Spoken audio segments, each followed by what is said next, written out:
Hello everybody, this is TipTop MTG here today with another Time Spiral Remastered video. In today's video, we are going to be talking about all of the spoilers that have come out today for Time Spiral Remastered, today being March 4th. So, for those of you who don't know, I've already done a bunch of videos over this, so I'm going to really quickly say this. In this video, I am not covering the the normal spoilers for the set. That's because the spoilers they're all reprints, and they all come from 3 sets. So if you want to just look at what's generally in the set, first off, today's the last day, so you can probably just look through. But you can also just look at the older sets in general. But what they're doing is they're adding a special slot in the pack for some time-shifted cards, which are essentially new cards that, not new as in they had never been printed before, but new cards to the set of Time Spiral, Future Sight, and Planar Chaos in the old frame. So it'll be, the main set is printed with the modern Magic frame, but one slot will be a retro frame, and it'll be cards that weren't originally part of the 3 sets that this set is made up of. And so you'll see things like Banishing Light and some things that are a little bit more exciting. And today is colorless / multicolor day, and we have a lot of them. So let's jump right into this.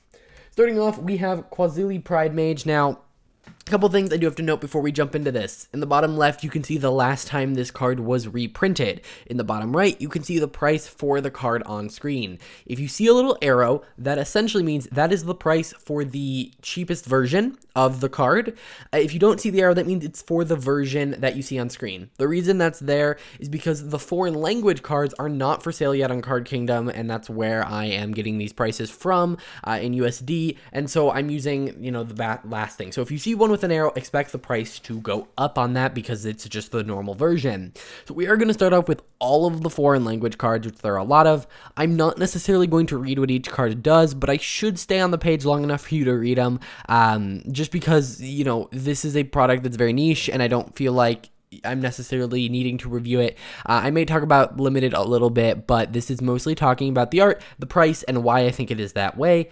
So yeah, let's jump into this. So Quazili Pridemage is a little bit of a weird one here. It's pretty big in cat decks in Commander, but it's a very, cat decks in Commander aren't necessarily the most popular thing.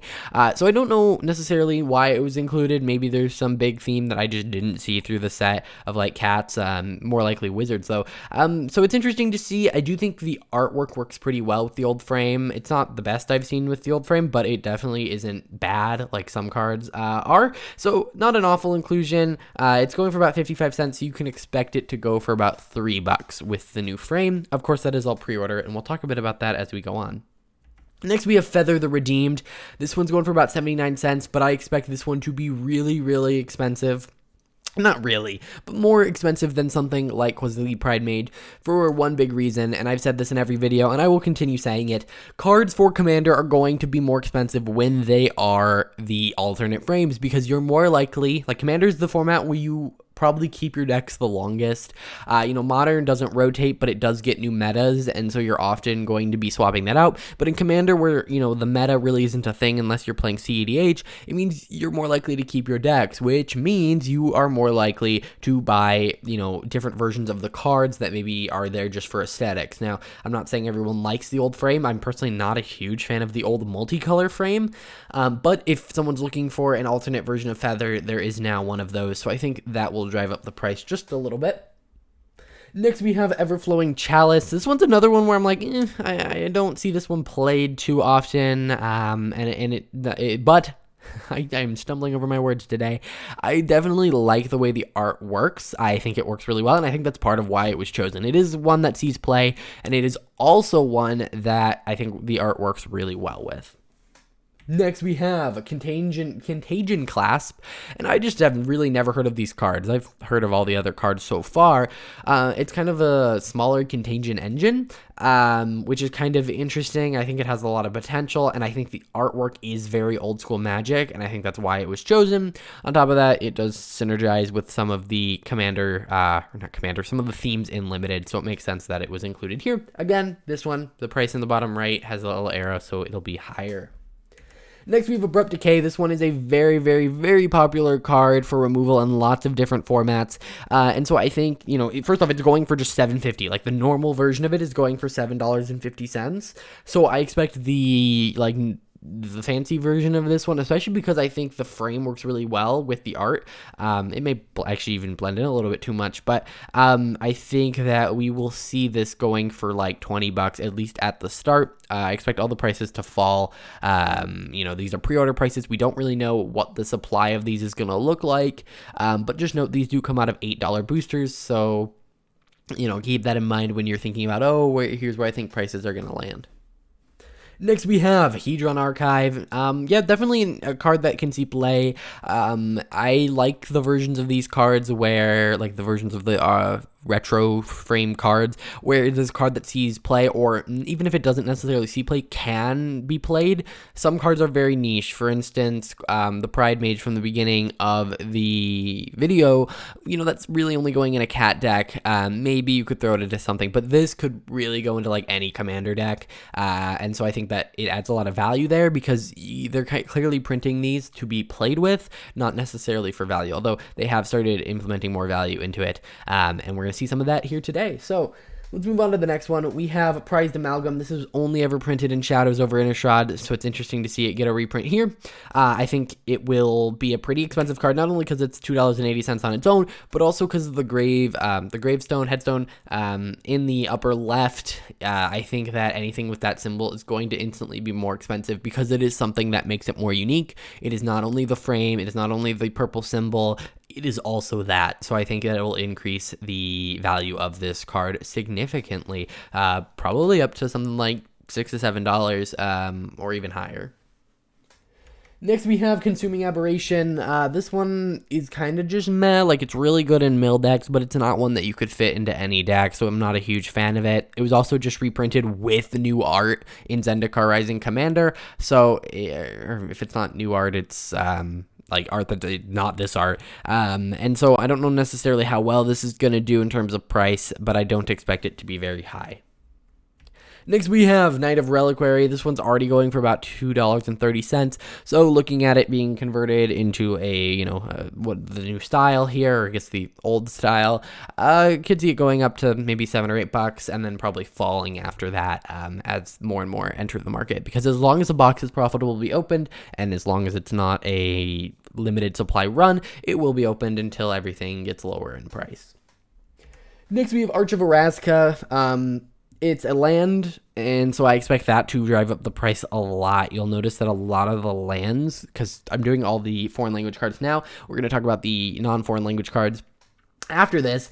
A lot of the lands go for a lot more. We have a $10 basic lands, and we'll talk about those. So I expect this to probably go up to like that $7 or $8, even though it's not a $2 card like the other ones that I've said are going to go up to $7 or $8. I think the fact that it's a land is going to do it. It's also a pretty decent land in my opinion. Maybe not the best, but it is something that doesn't necessarily take a ton away from your deck and can give you some pretty cool benefits. Next, we have Rakdos Charm. So, yeah, this is going for about 59 cents. I think the art is okay with the frame. It's actually not my favorite, but it is interesting to see. I really don't have much to say about it. I'm not a huge fan of the art. It's not an interesting card to me, but I know it does see a decent amount of play in something like Commander, so I definitely think it could have potential, but I don't see it going up too high. Next, we are going into the non-foreign language spoilers. So now in the bottom right, you will see the version that you are seeing on the screen. So if you wanted to buy the retro border Arcadius, it would be $20. And that's probably because, first off, he's a very popular commander, but second off, he is a commander just in general. And I think that really is going to up the value of these. He's also never been reprinted, so that also contributes to his cost. Pretty good commander. It is one that is kind of an elder dragon, so it makes a lot of sense for it to have the old frame, especially with the previous Arcades. I definitely like the inclusion. I'm not a huge fan of the art on this one. Like, it doesn't seem to mesh too well, but I like the choice of creature. Next, we have Sylvan Scrying. This is a leftover from yesterday that was spoiled today. Either way, it's going for about $10, which is a pretty big amount, but it's because it is such a, not played card, but it is a very, like, it's a card that works really well with the art and I don't know how to word it, but it makes sense in my mind, and I think that's why it's going for $10. Not because it makes sense in my mind, but because everything kind of comes together with this card, and I really like it. Next, we have Lavinia Azorius Renegade. This is a weird inclusion, in my opinion. I don't know what format this is seeing play in, but it's going for about $4. It was only ever printed in Ravnica Allegiance. It is a legendary, which I think is propping it up, but it's not a deck that I necessarily see a lot of. So if anyone knows, let me know where Lavinia is seeing her play that they would include her here. Maybe she's not, and they just wanted to throw her in.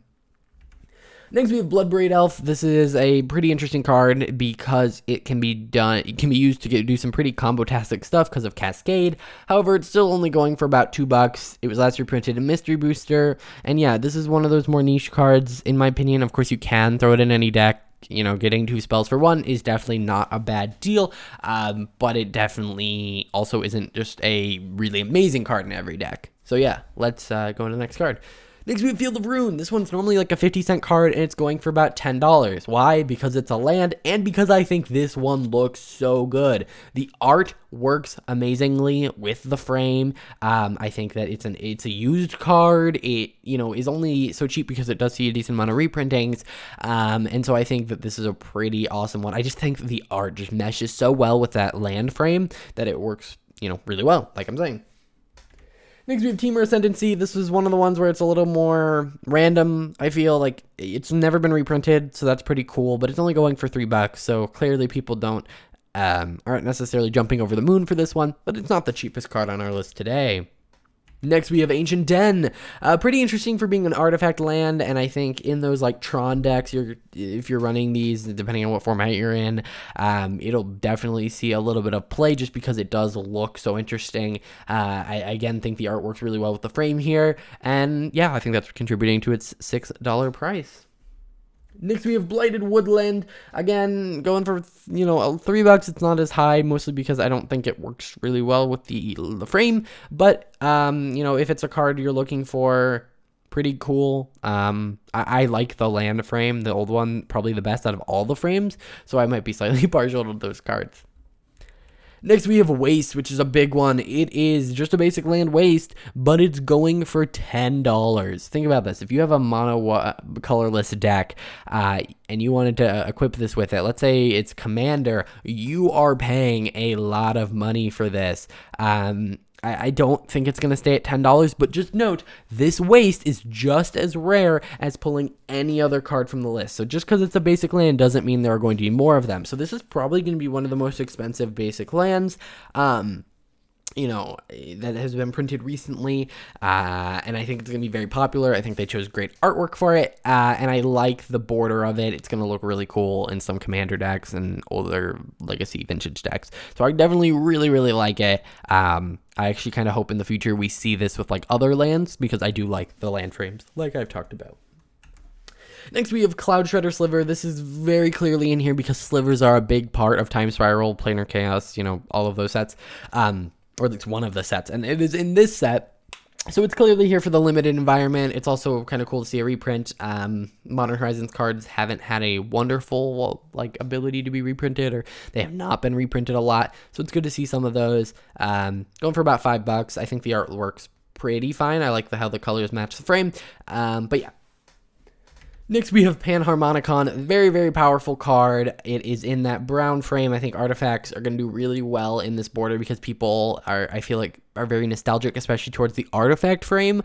And so that's probably why it's going for $25. On top of that, it's already just an expensive card, so put it in an alternate rare frame, and it's going to go up in price. Next, we have Slimefoot the Stowaway. A little bit of a weird inclusion here. He's only going for about $2. But yeah, I'm not a huge fan of this card, but if you really like him, he is a legendary creature, which I think gives him a little bit more merit, but it's a little bit of a weird inclusion here. Next, we have Grenzo Dungeon Warden. Again, another legendary creature. This one's a little bit cheaper, which surprises me, because I know there's at least a decent amount of these decks out there, because it is such an interesting commander that does something that most others don't. But yeah, very interesting inclusion, I should say. Next, we have Trigon Predator. This thing has been reprinted so many times.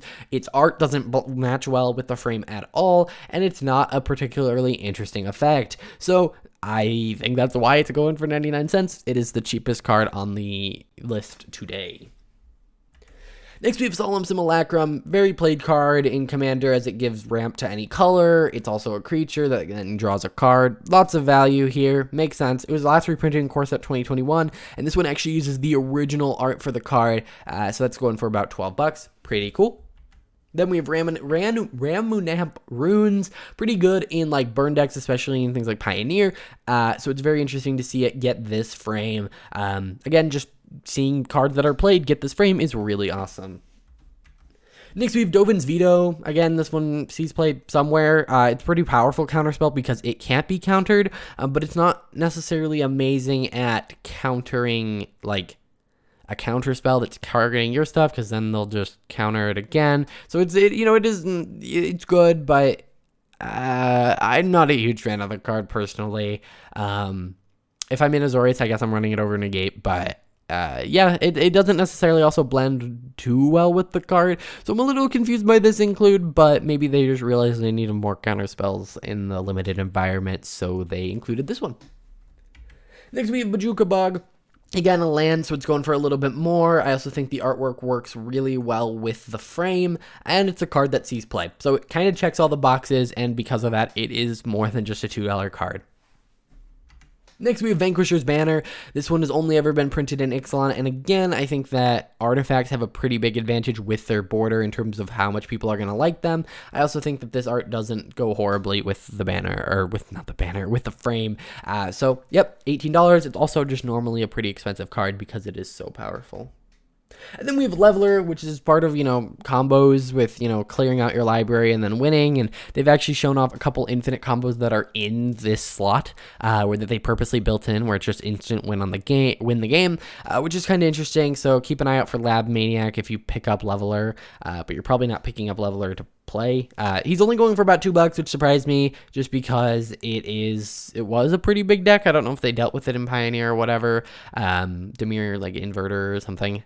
I'm not super into Pioneer, but I know this was a problematic card in at least one format, so it's a little surprising to see it so low, but again, it has the brown frame, so I think it might do better and actually might go up in price. Alright guys, that is it for this video. Now, I do want to talk about a couple things before I end it. First, this video has to be filmed at some time, and so they could spoil things after this video comes out. If they spoil anything significant, I will, if it's like one card, I'll put it in the community tab. If it's multiple, I will make a second video about it. And then tomorrow, if you're still interested in Time Spiral Remastered stuff, we're going to be talking about the most expensive cards from the set, and we're going to be specifically looking at the main set. And then on Monday, we are going to be looking specifically at these cards and talking about the most expensive ones of those. So, I didn't cover the main cards in the set, but I can talk about the ones that you should be looking out for tomorrow. So keep an eye out for that. It'll be a lot of fun. See you guys in the next video. Let me know your thoughts on all of these cards in the comments below. I will see you guys next time.